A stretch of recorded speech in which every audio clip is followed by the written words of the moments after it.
You ever push yourself so brutally hard that you start to believe nothing can touch you until suddenly everything hits at once? That was me. 90 straight days. No rest. No mercy. I told myself this was discipline. I told myself this was how you carve out a powerful, lean, unstoppable body. But the truth came for me like a punch in the gut. I was weaker than when I started, and what happened to me is happening to thousands of people who think they're grinding their way to greatness, when they're really grinding themselves into the ground. It didn't start with a crash. It started with a high. Day one felt electric.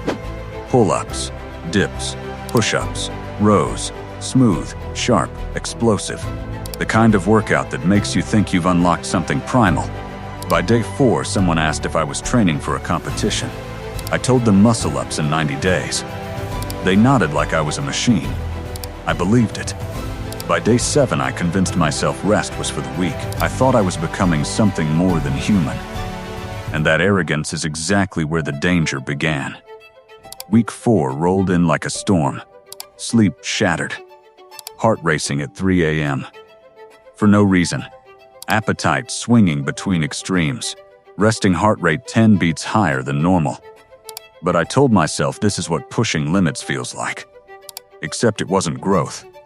It was the early warning signs of a body collapsing. My reps got slower. My form cracked sooner. But I pushed harder. And harder. And harder. By month 2, the decline was undeniable. My shoulders felt locked in stone. My elbows burned every morning. Warm-ups dragged like I was moving through mud. A simple pull-up spiked my heart rate to 170, and it stayed there like my body was trapped in overdrive. I was suffocating inside my own workouts, but I kept going because I didn't want to admit the truth. The grind wasn't building me. It was breaking me. Then month 3 came. And everything snapped. I walked into the gym, grabbed the bar, pulled. Nothing. My muscles didn't respond.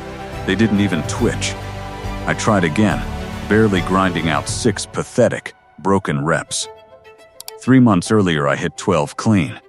Now I could barely lift myself off the ground. I went for a muscle-up and looked like a dying animal fighting gravity. That moment hit me like a cold blade. I hadn't been training like a warrior. I'd been training like a fool. This is the J-curve. The point where more effort doesn't bring more results, it destroys them.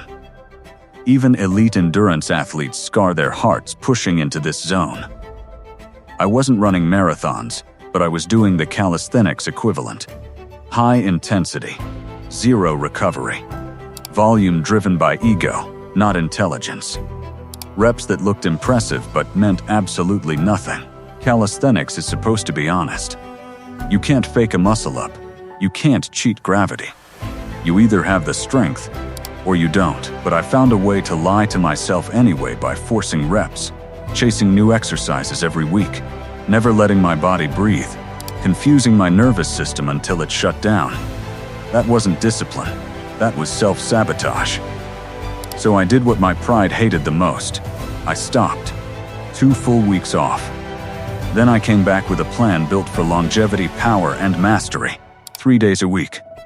Pull-ups, dips, push-ups, rows, 12 weeks straight. No switching, no distractions. And everything changed. My pull-ups exploded back to 15 clean reps. My joints recovered. My sleep returned. My fat loss actually accelerated because my body wasn't drowning in stress. And the muscle-up? I'm closer now than ever. Not from grinding daily, but from training smart and recovering like a professional. This is how you build a real Omega body, not through chaos, not through ego, through precision, through resilience, through discipline that lasts. Train for a lifetime. Let the results compound. Now get to work.